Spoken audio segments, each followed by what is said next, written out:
Mr. Joe Hans.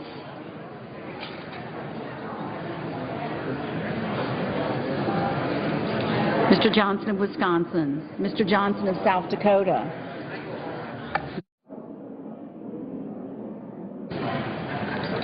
Mr. Kane. Mr. King. Mr. Kirk. Ms. Klobuchar. Ms. Landrieu. Mr. Leahy. Mr. Lee. Mr. Levin.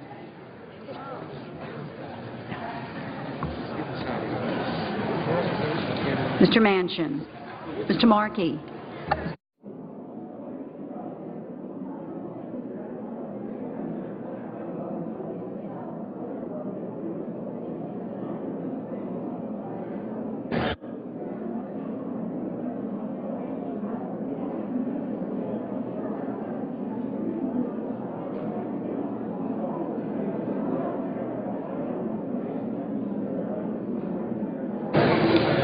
Thank God.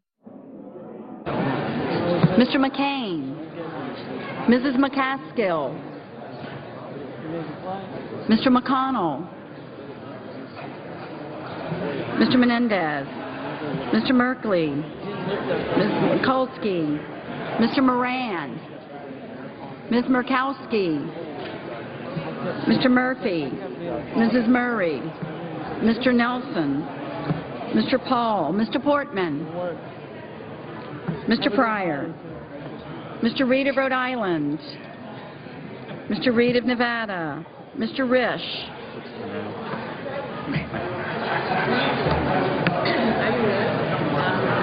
Mr. Risch. Mr. Roberts. Mr. Rockefeller. Mr. Rubio.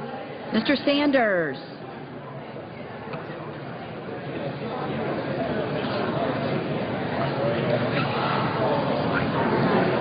That's your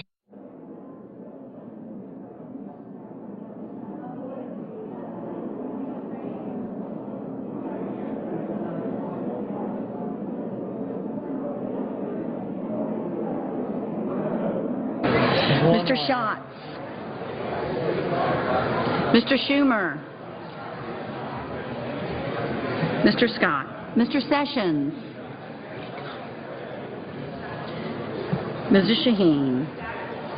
Mr. Shelby. Ms. Stabenow. Mr. Tester. Mr. Thune. Mr. Toomey. Mr. Udall of Colorado. Mr. Udall of New Mexico. Mr. Vitter. Mr. Warner. Ms. Warren. Mr. Whitehouse.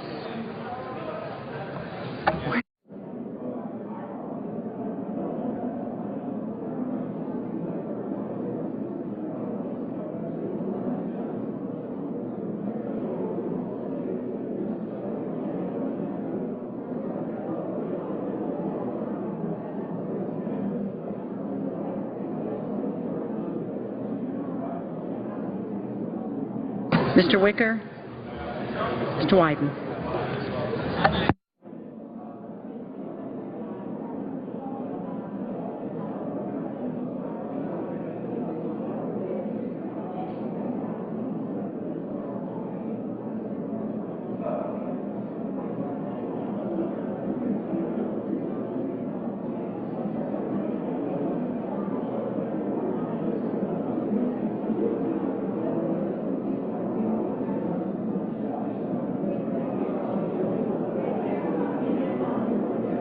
Senators voting in the affirmative.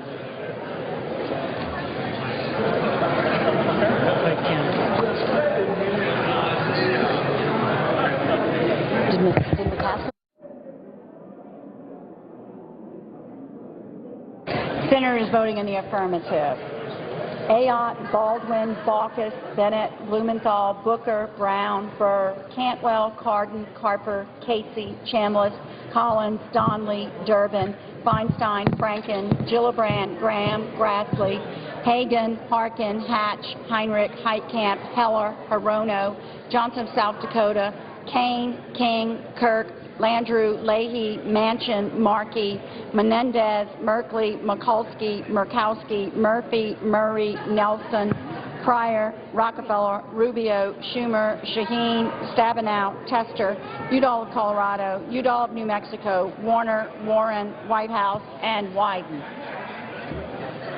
Senators voting in the negative: Barrasso, Blunt, Bozeman, Coates, Cochran, Corker, Cornyn, Crapo, Cruz, Enzi, Fisher, Hoeven, Inhofe, Johnson of Wisconsin, Lee, McConnell, Paul, Risch, Roberts, Scott, Shelby, Toomey, Vitter, and Wicker. Ms. Klobuchar? Aye. Mr. Moran? No. Mr. Beckidge? Aye. Mr. Reed of Rhode Island? Aye. I'm not going to forget you.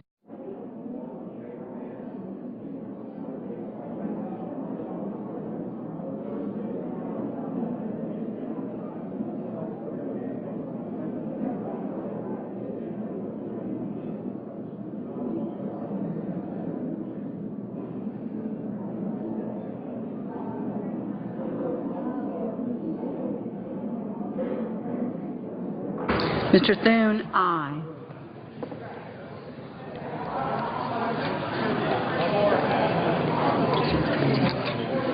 She was in the room.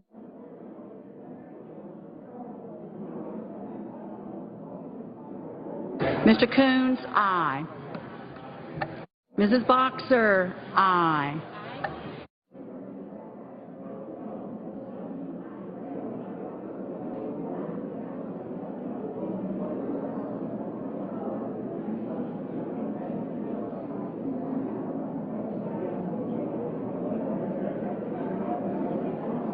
Mr. Portman? Aye. Mr. Sanders? Mr. Sanders? Aye.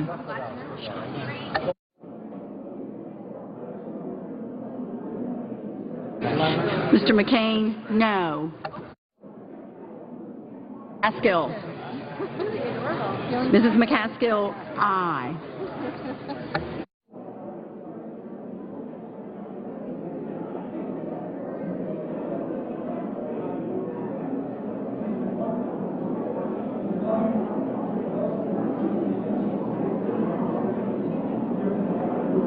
Mr. Levin? Mr. Levin? Aye.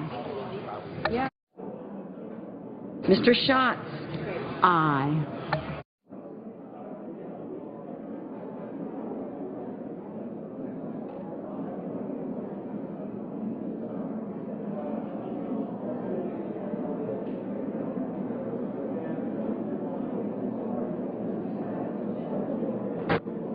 Mr. Sessions?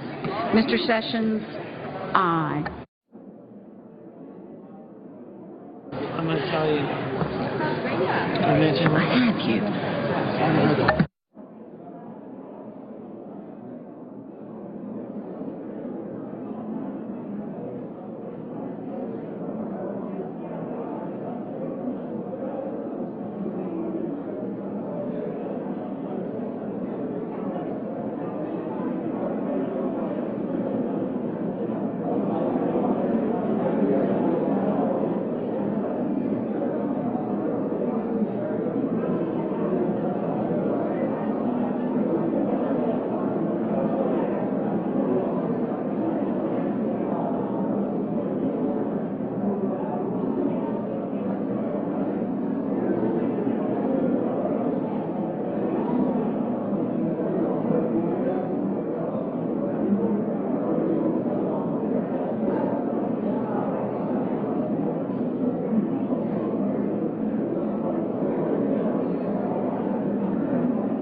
Or change their vote. If not, the yeas are 68, the nays are 26, and the nomination is confirmed.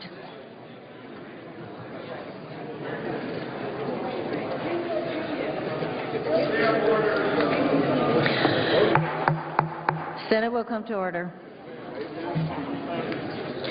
Under the previous order, the motions to reconsider are considered made and laid upon the table, and the President will be immediately notified of the Senate's action. The clerk will report the motion to invoke cloture. We, the undersigned senators, in accordance with provisions of Rule 22 of the Standing Rules of the Senate, hereby move to bring to a close the debate on the nomination of Janet L. Yellen of California to be Chairman of the Board of Governors of the Federal Reserve System, signed by 17 senators. By unanimous consent, the mandatory quorum call has been waived. The question is it the sense of the Senate that debate on the nomination of Janet L. Yellen of California to be Chairman of the Board of Governors of the Federal Reserve System shall be brought to a close? The yeas and nays are mandatory under the rule. The clerk will call the roll. Mr. Alexander. Ms. Ayotte. No.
Ms. Baldwin, Mr. Barrasso, Mr. Balkus, Mr. Begich, Mr. Bennett, Mr. Blumenthal, Mr. Blunt,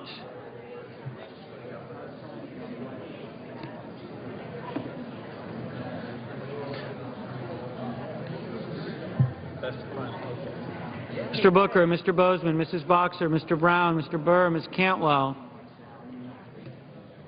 Mr. Cardin, Mr. Carper, Mr. Casey, Mr. Chambliss,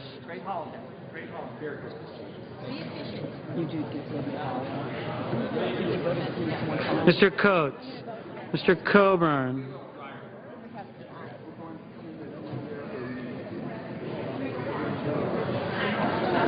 Mr. Cochran, Ms. Collins, Mr. Coons, Mr. Corker, Mr. Cornyn, Mr. Crapo, Mr. Cruz, Mr. Donnelly, Mr. Durbin,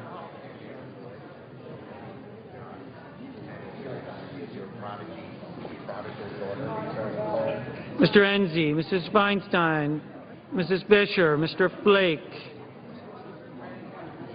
Mr. Franken, Mrs. Gillibrand, Mr. Graham, Mr. Grassley,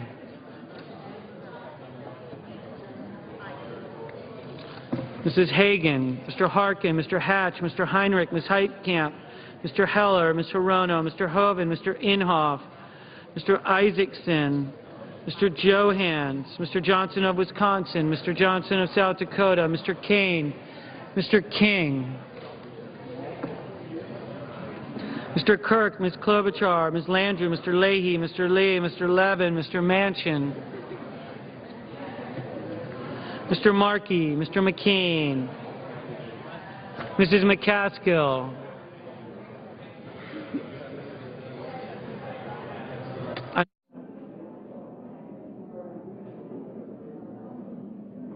Mr. McConnell, Mr. Menendez, Mr. Merkley, Ms. Mikulski, Mr. Moran, Ms. Murkowski, Mr. Murphy, Mrs. Murray, Mr. Nelson, Mr. Paul, Mr. Portman, Mr. Breyer, Mr. Reed of Rhode Island, Mr. Reed of Nevada, Mr. Risch, Mr. Roberts, Mr. Rockefeller, Now you're in awe.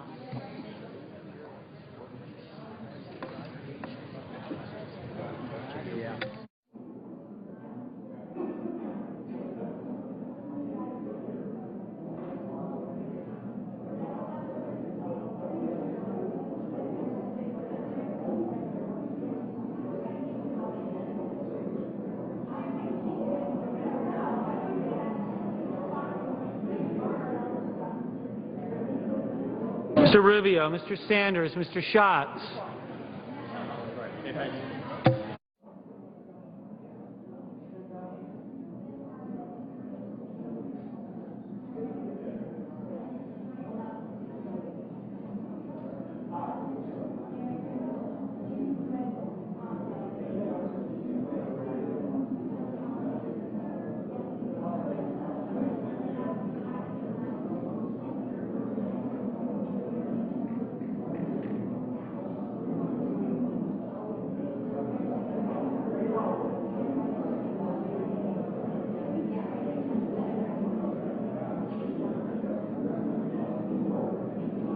Mr. Rubio, Mr. Sanders, Mr. Schatz, Mr. Schumer, Mr. Scott, Mr. Sessions,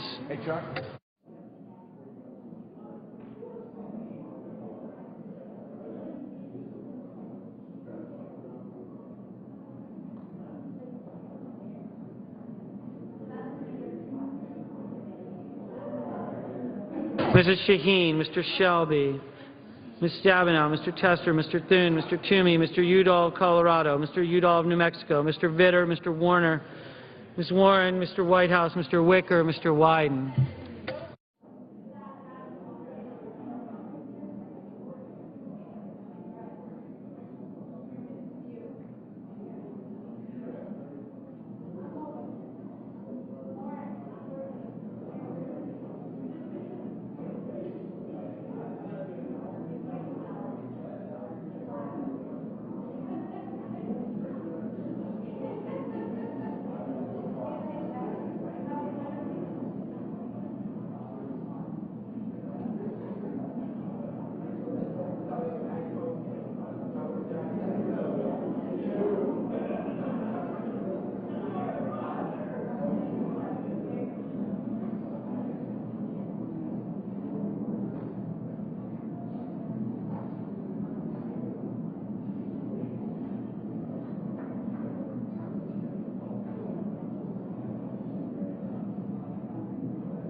Mr. Rockefeller. Mr. Rockefeller, aye.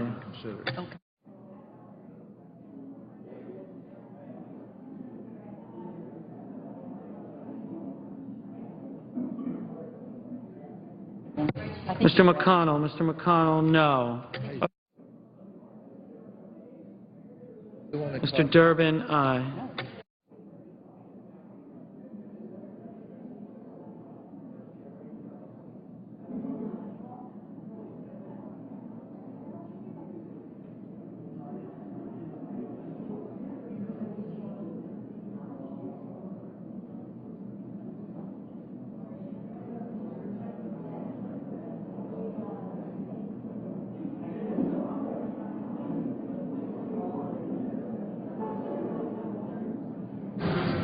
Senators voting in the affirmative: Baldwin, Baucus, Begich, Bennett, Blumenthal, Booker, Boxer, Brown, Cantwell, Cardin, Carper, Casey, Collins, Coons, Corker, Donnelly, Durbin, Feinstein, Franken, Gillibrand, Hagan, Harkin, Hatch, Heinrich, Heitkamp, Hirono, Johnson of South Dakota, Kane, King, Kirk, Klobuchar, Landrieu, Leahy, Levin, Manchin, Markey, McCaskill, Menendez, Merkley, Mikulski, Murkowski, Murphy, Murray, Nelson, Pryor, Reed of Rhode Island, Rockefeller, Sanders, Schatz, Schumer, Shaheen, Stabenow, Tester, Udall of Colorado, Udall of New Mexico,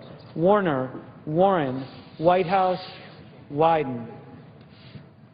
Senators voting in the negative: Ayotte, Barrasso, Bozeman, Burr, Coates, Cochran, Cornyn, Crapo, Cruz, Enzi, Fisher, Graham, Grassley, Heller, Hoeven, Inhofe, Johnson of Wisconsin, Lee, McCain, McConnell, Moran, Paul, Portman, Risch, Roberts, Rubio, Scott, Shelby, Thune, Toomey, Vitter, Wicker.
Mr. Sessions, no.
Mr. Blunt. Mr. Blunt, no.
Are there any senators in the chamber wishing to vote or change their votes?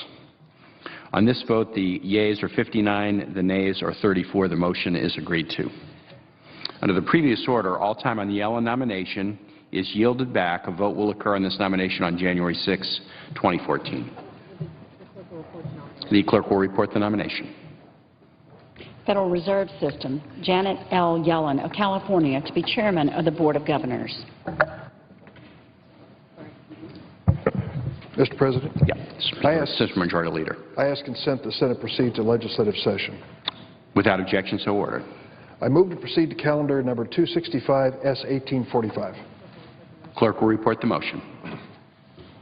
Motion to proceed to calendar number 265, S1845, a bill to provide for the extension of certain unemployment benefits and for other purposes. Mr. President, I have a cloture motion at the desk. Clerk will report the cloture motion. Cloture motion. We, the undersigned senators, in accordance with the provisions of Rule 22 of the Standing Rules of the Senate, hereby move to bring to a close the debate on the motion to proceed to calendar number 265, S-1845, a bill to provide for the extension of certain unemployment benefits and for other purposes, signed by 17 senators as follows: Reed of Rhode Island, Durbin, Heinrich, Carper, Schumer, Feinstein, Murray, Sanders, King, Franken, Harkin, Merkley, Warren, Whitehouse, Boxer, Blumenthal, and Brown. Mr. President, I ask unanimous consent the Senate proceed to a period of morning business with senators permitted to speak therein for up to 10 minutes each. Without objection, so ordered. Mr. President, Senator from New York. I ask unanimous consent the Senate proceed to the immediate consideration of S-1882, a bill to extend the exclusion from income for employer-provided mass transit and parking benefits, that the bill be read 3 times and passed, and the motion to reconsider be considered and laid upon the table with no intervening action or debate. Is there objection? Reserving the right to object. Senator from Utah. Mr. President, I understand and appreciate my colleagues' commitment to this particular issue. However, this is just one of many tax provisions that will expire at the end of the year. In the past, the senior senator from New York has supported the extension of numerous provisions, as have I, particularly the state and local sales tax deduction in his case. I can only wonder if he is signaling that the state and local sales tax provision, along with all the others that will be expiring, are no longer a priority for him. In any event, the Senate Finance Committee has jurisdiction over all the tax extenders, including the one being offered here today. As of yet, the committee has not been able to fully consider and report a tax extenders bill. And as a senior member of the Senate Finance Committee himself, I would hope my colleague would want to work with other members of the committee to preserve its jurisdiction. Since the House of Representatives has been out for a week, my colleague's request, even if agreed to here in the Senate, would not result in extending the mass transit provision. Finance Committee Republicans stand ready to work with our Democratic colleagues when we return in a couple of weeks. And the House will be back then, too. If we really want to enact this extension into law, rather than just sending out talking points, we ought to engage in regular order when we get back. And on that basis, I ask consent to modify my colleague's unanimous consent request. I ask that the request be modified to refer this bill to the Finance Committee so that it can be properly considered in regular order. I object. Does the senator from New York accept the modification request? No, I object to that. Well, Mr. President, I have to... Is there objection to the original request? Yes, Mr. President, I object to that. The objection is noted. Mr. President? Senator from Utah. Oh, excuse me, the senator from New York still has the... Well, I thank my colleague, and I know we are good friends, and I know his heart is in the right place here. I'd just make a couple of quick points before I get into a little bit of the substance here, and I'll be brief. The reason that this extender has special weight and deserves being brought up today is the following. Most of the tax extenders, and I certainly support a good large number of them, can be put into law retroactively with little harm done. Since most of them affect people's tax returns in 2015, if the law is changed, say January or February of 2014, it really doesn't affect things because the tax deduction would actually be filed before April of 2015. The one problem with the mass transit benefit is it's much harder to make retroactive. I mean, people try, and we tried last year. We did it retroactively. But since the benefit goes each month to the commuter from his or her employer, retroactivity doesn't work quite as well. And that is why I felt it was important to try and get this passed now so that perhaps when the House returned immediately, there's good support for this in the House, bipartisan support as well, that they might enact it and we would not have to wait for the Finance Committee to go through a large number of other tax extenders, hearings and whatever, because the longer it's retroactive, the harder it is. So I'm going to certainly, I appreciate my colleague's objection. I'm going to fight very hard to try and get this done in January when we return. And I just make these following points about the benefit. It's really a win-win-win. It's a win for our mass transit commuters, because then they get the same benefit, no more, no less, than those who drive to work and park. It was an anomaly in the law pointed out by my colleague, my late colleague, friend, and mentor, Senator Moynihan, that it was unfair to have the parking and driving to give people who drive their cars to work double the tax benefit of mass transit commuters. And it's only fair to make them equal. Right now, the law will raise the parking driving benefit, those who drive to work, at the rate of inflation to $250. That's a good thing per month. That's a good thing. I'm all for that. But if the law is not renewed before December 31st, the mass transit benefit, which I've worked hard to make equal to the park and drive benefit, will revert back to $130 a month, which is a lot less and unfair. Second benefit is to drive people who drive. You say, well, why would benefit? They're getting theirs. Well, the bottom line is for every person who takes mass transit and doesn't take his or her car to work, that reduces congestion on the roads. And so even if you never want to ride the train or the bus to work, you should be for this. And finally, I'd say the following. It benefits our environment. We all know that mass transit pollutes the air a lot less than people driving individual cars. Now, in many places, it's not possible to use mass transit. But in more and more parts of the country, it is, and we ought to be encouraging that. So to have this benefit expire is a bad thing. Bad for people who take mass transit. Obviously, there are a lot of them in my state, 700,000, who get this benefit. Bad for those who drive, and bad for the clean air that we wish to breathe. So I will continue my quest, because I think it's only fair, it's only right, and it's a good thing for all of America, and as my colleague noted, it's a tax break.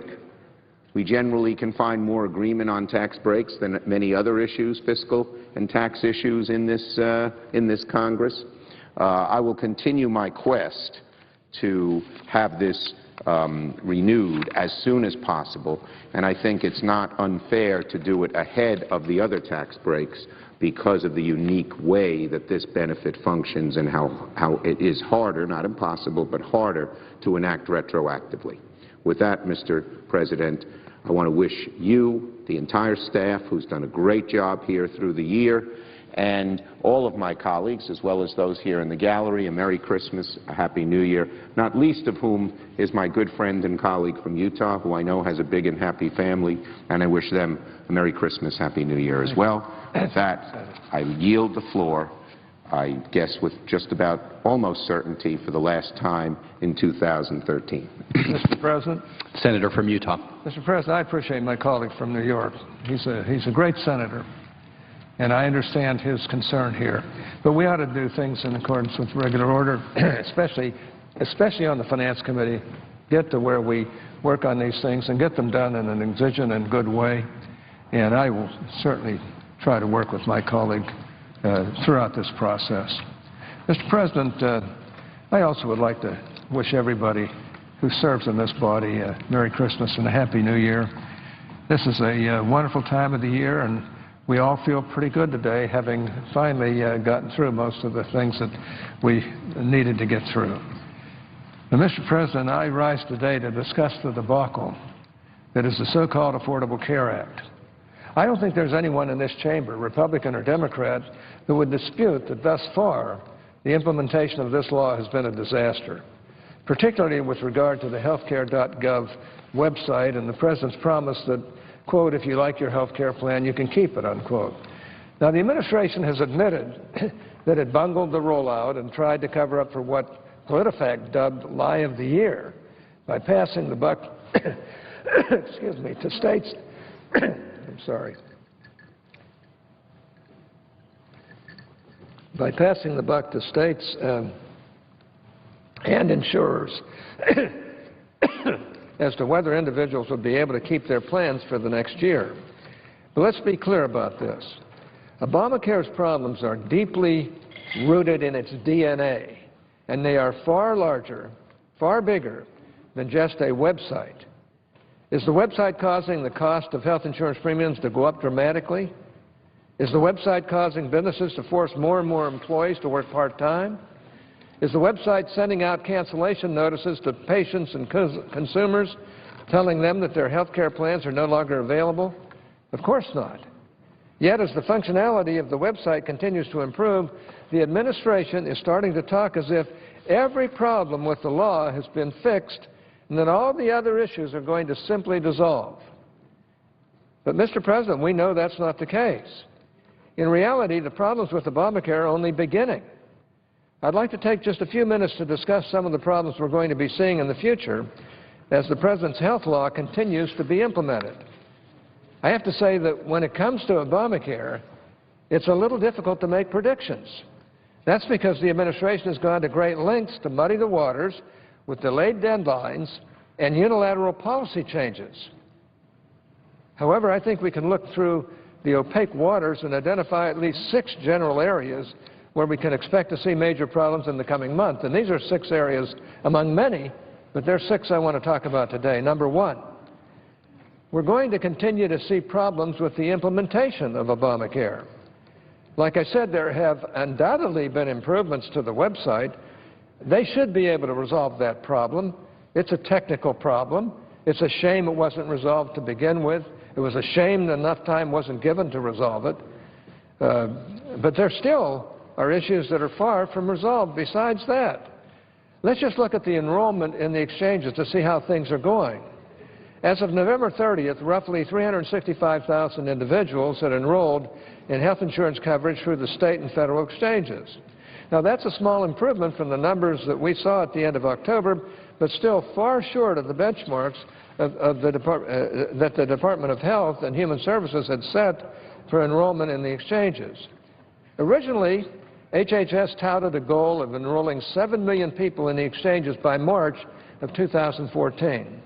And according to a memo obtained by the Associated Press, HHS projected that on the way to reaching that goal of 7 million enrollees, they would enroll roughly 500,000 people in the first month.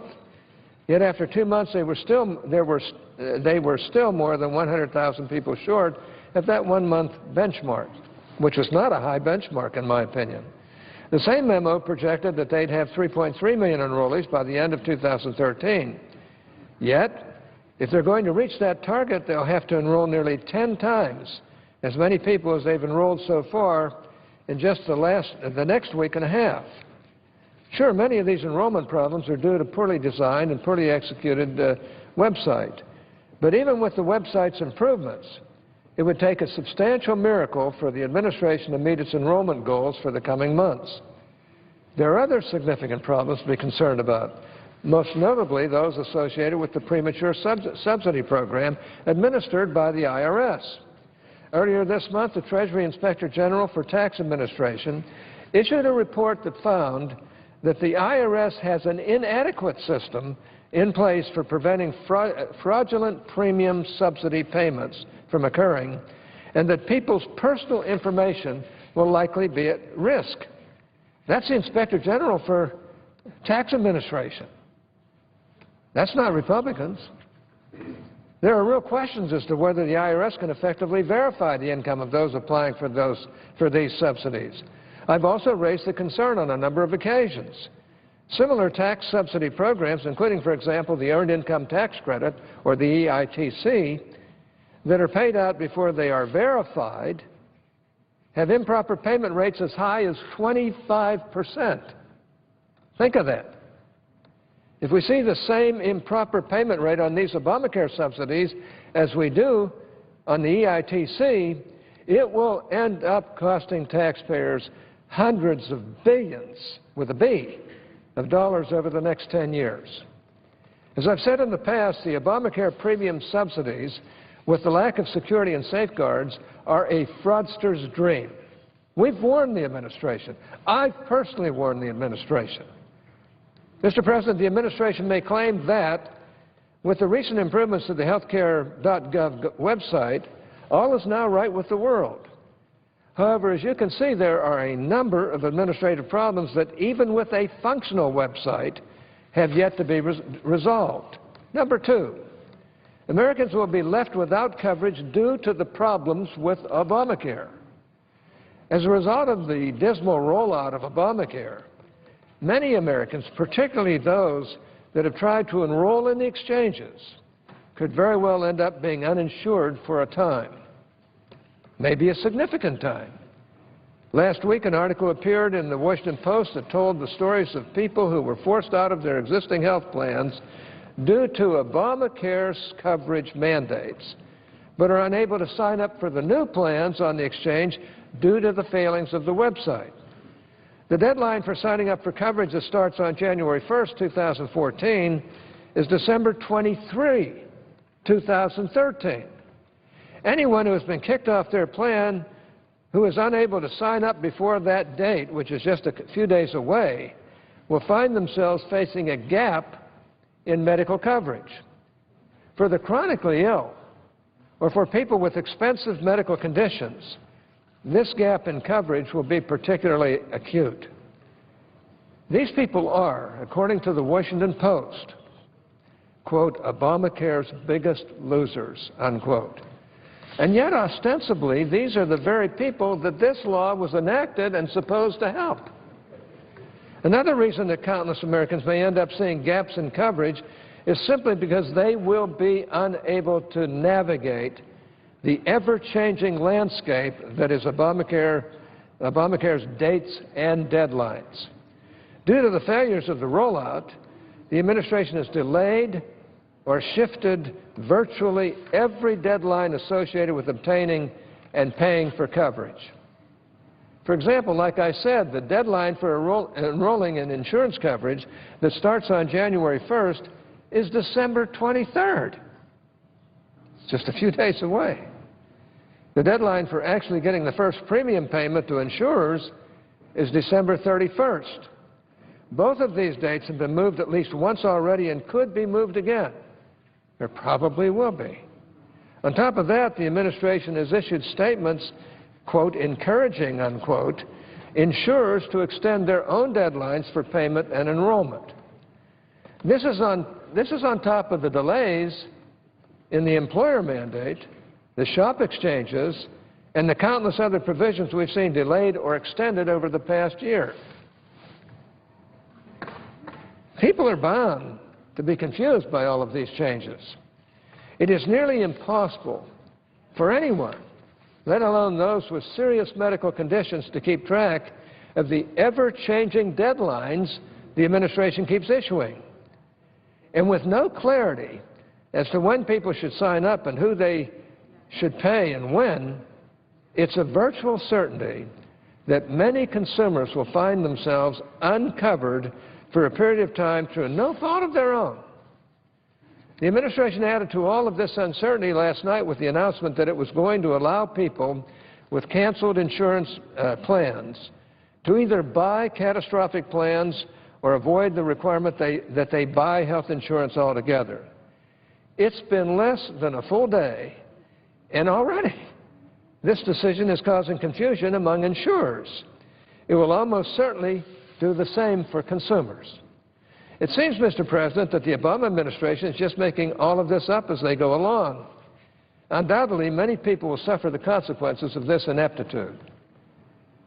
I think the administration should be ashamed of the way this is bollocksed up and messed up. And it's just going to get worse. Number three, there will continue to be spikes in premiums and other costs. We've already seen what's happening to the price of insurance in the individual market. Thanks to Obamacare, millions of people have already lost their existing health insurance and have found that their options on the exchanges come with much higher premiums. This sticker shock has been widely reported. But that's not the end of the prices problem. Unfortunately, many people are also finding that their out-of-pocket costs will be dramatically increased thanks to higher co-payments and prescription drug costs included in plans on the exchanges. In many cases, it is difficult for patients to determine which medications are covered on the Obamacare plans. Unlike the Medicare Part D, or unlike in Medicare Part D, the Obamacare website does not have a plan finder that would enable consumers to search for plans based on drug coverage. These new costs are particularly high when compared to the insurance plans that were recently canceled. But it's not just happening in the individual market. These price spikes are also hitting people with employer-provided insurance. According to a recent poll by the Associated Press, nearly half of Americans with job-based or other private insurance say their policies will be changing next year mostly for the worse. 69% say that the cost of their insurance will be going up. 59% say their annual deductibles or co-payments are increasing. The Affordable Care Act did little to rein in the actual cost of health care. When you add in the costs associated with the laws, mandates, and regulations, costs are going up, particularly for small businesses, our main job creators. A recent survey of small business owners by the National Federation of Independent Business confirmed that this is already starting to happen. In the survey, 64% of small businesses reported that they paid more for employee health insurance premiums in 2013 than they did in 2012. Small business owners consistently cite the rising costs of health care as their top business concern. This brings us to the next obvious prediction. Number 4, millions of people will lose their existing employer-provided health insurance. Once again, we're all too familiar with President Obama's infamous promise. If you like your health care plan, you can keep it. But little has been said about the threats Obamacare's mandates pose to people who get their health insurance from their employers. Put simply, the health law was designed specifically to invalidate existing health care plans. Those deemed inadequate by the drafters of the law in order to force people into more expensive plans with expanded coverage they don't necessarily want or need. This applies to both individual market plans and employer-provided plans alike. The administration's own estimates, published in the Federal Register, predicted that tens of millions of Americans with employer-sponsored, keep in mind, employer-sponsored insurance will see their plans invalidated by the so-called Affordable Care Act's mandates and regulations. According to recent analysis by the American Enterprise Institute, as many as 50 to 100 million insurance policies in the employer-provided insurance market will see their plans canceled next fall when all business plans must be fully compliant with Obamacare's insurance mandates. At that point, businesses will have to face a difficult choice: offer a more expensive health care plan to their employees or send employees into the exchanges. And as we've already seen, that is not a great place to be. Number 5, health insurers will either leave the market or face bankruptcy. One of the foundational assumptions made by the drafters of the Affordable Care Act was that the cost to insurers of providing vastly expanded coverage would be offset when more young and healthy patients are brought into the risk pools. Indeed, this is almost the entire basis for the individual mandate. The problem is that so far, this doesn't seem to be happening, and I doubt it ever will. And there's good reason to question whether it ever will.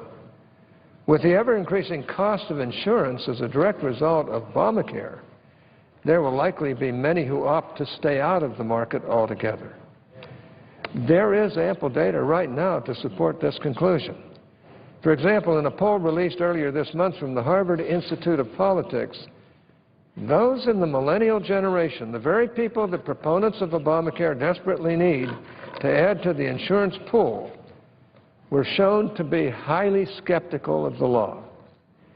In the poll, a majority of 18 to 29-year-olds disapproved of the Affordable Care Act and said it will increase their personal health care costs. Only 18% of respondents in that age group said that they thought the law would improve their health care.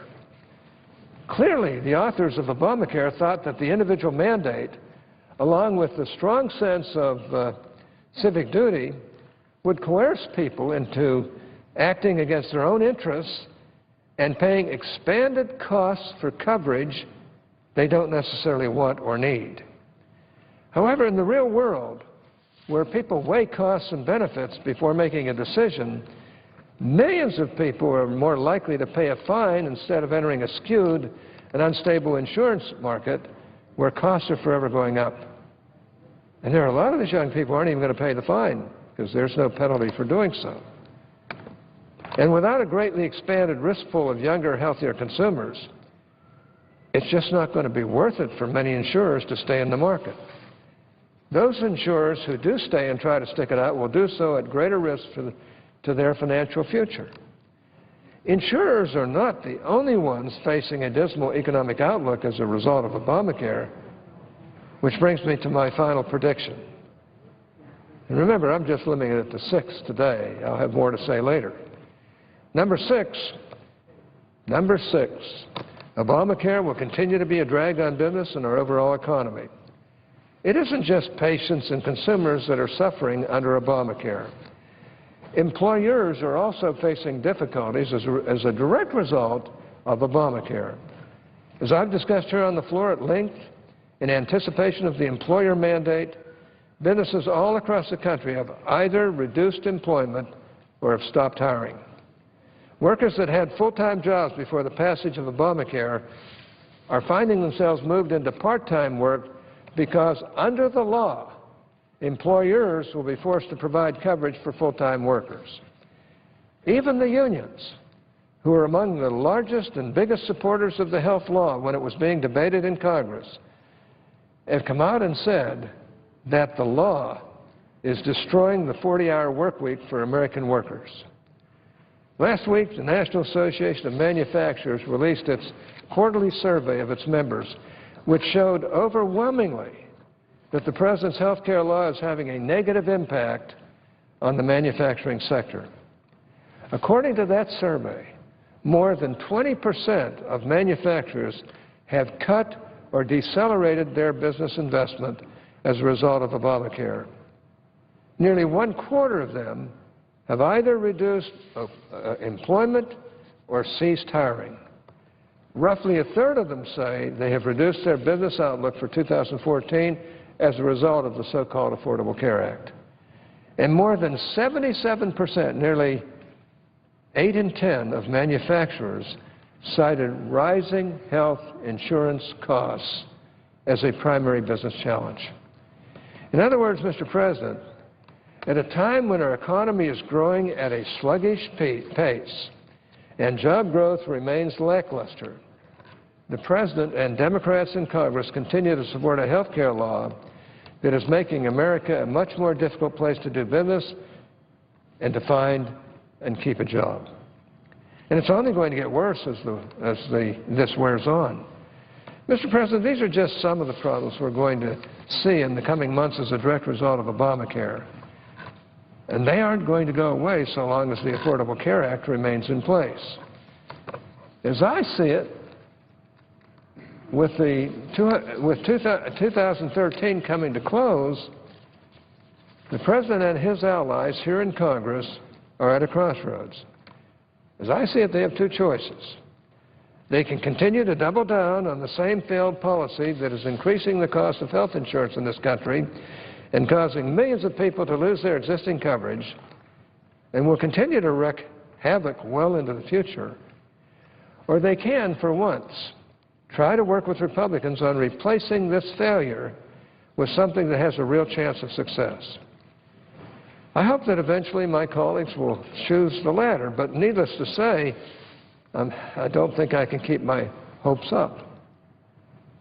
Now, last but not least, I hope that this is not leading to a throwing of the hands in the air, admitting this doesn't work, and then saying we've got to go to socialized medicine, or what many call a single-payer system.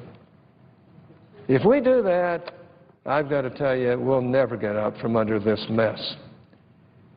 We had a system that was working pretty well. There were up to 30 million people who did not have coverage. Why didn't we just concentrate governmentally on helping the 30 million people rather than do this colossally bad bill that really we're all going to rue the day we did. I'm so concerned about it. There are ways that we can work together. I really believe that we've got to find some folks on the other side of the aisle who really understand this and who really understand that they're getting killed with this bill, who'd sit down and work with people like myself, who has been instrumental in an awful lot of health care legislation in the last 37 years, in order to work together to get this whole terrible problem resolved. Mr. President, I'm concerned about it. Health care should never have been a partisan issue. And in this case, it is a totally partisan issue. Every Democrat in the House and Senate voted for it. Not a single Republican in the House or Senate voted for it. We all voted against it, knowing that it's a disaster in advance. And frankly, I would like to get rid of the disaster. And I hope we can find some colleagues on the other side who are willing to work to do that. And I hope the President will wake up. I think he thinks he's got to double down and fight for this thing when, in fact, it's killing his reputation and the Democratic Party's reputation as well. We clearly can't keep going the way we are. Mr. President, I yield the floor. Mr. President, I suggest the absence of a quorum. The clerk will call the roll. Mr. Alexander.